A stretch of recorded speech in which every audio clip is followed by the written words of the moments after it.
Hello everyone, this is Alex Roll with People to People, and I'm here with none other than the Beatles. Boys, go on and introduce yourselves. I'm Ringo and I play the drums. I'm Paul and I play the bass. I'm George and I play a guitar. I'm John and I too play a guitar. Sometimes I play the fool. Lovely, nice to have you boys here. Now, the Beatles have just come back from the People to People trip, where they visited England, Ireland, Scotland, and Wales. So I have some questions for you lads. We'll start with what you guys did in England. That's where you're originally from, correct? Yes. Now lads, it says here you dined and learned defensive arts in Warwick Castle, which for all those listening in is a castle built by William the Conqueror in 1068. It was used as a fortification until the early 17th century when Sir Fulk Greville, I think that's how you pronounce it, recreated it to be a country home.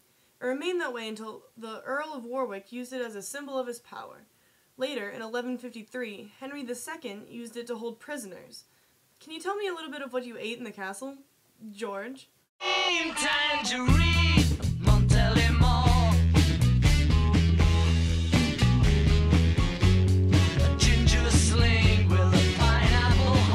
Sounds good to me. So John, it says you actually got to see Stonehenge, one of the largest hinges in the world. Stonehenge is a prehistoric monument located in Wiltshire and is composed of massive freestanding stones in a circular pattern. The intriguing part is, however, that the stones are not found anywhere close to the vicinity of Stonehenge itself. So John, how do you think they got the stones to where they actually stand? Like a rolling stone. And that must be how they did it. So Ringo, outside of Buckingham Palace, the home of the Queen, you saw the ceremonial changing of the guard. What do you think runs through the mind of the guards while they're doing said event?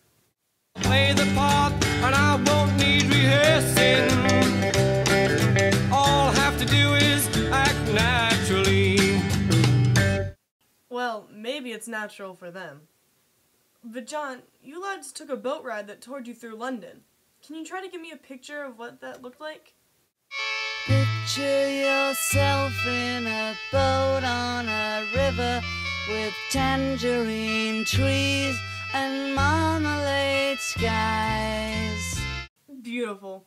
Now, for all you watching, at the end of the last clip you saw the London Eye. It is a giant 135-meter, 443 feet tall Ferris wheel situated on the banks of the River Thames. It is the tallest Ferris wheel in Europe and is the most popular paid tourist attraction in the United Kingdom.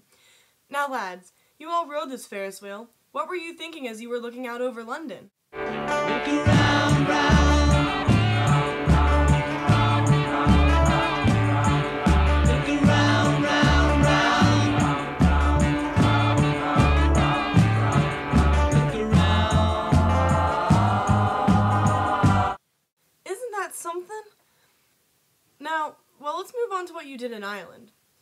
It says here that you made friends with Irish students at a welcome barbecue. Ringo, I heard you were a little shy at first, but you soon fit right in. How did you do that? Yes, I get by with a little help from my friends, with a little help from my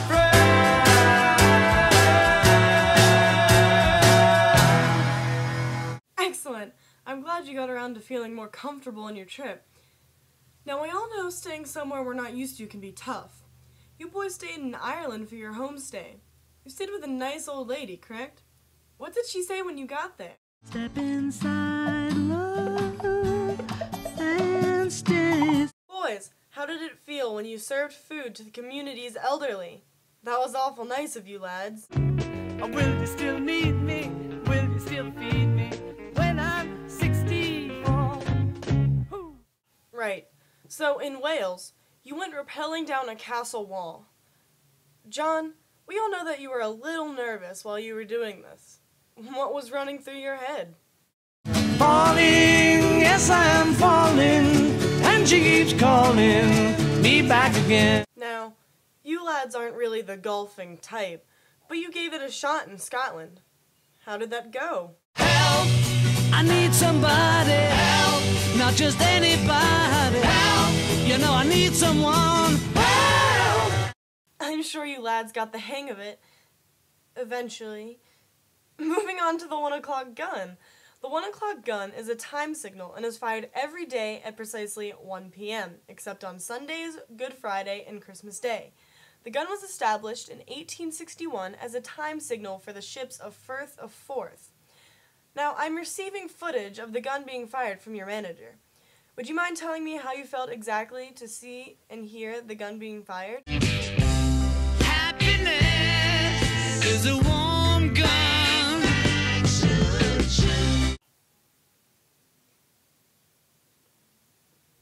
Right.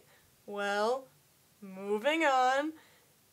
Ringo, if you could choose one place to visit again in Scotland, where would it be?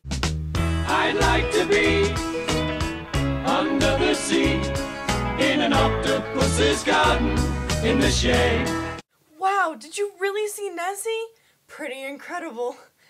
Well, while on the topic of things in the water, you all went White River rafting, correct?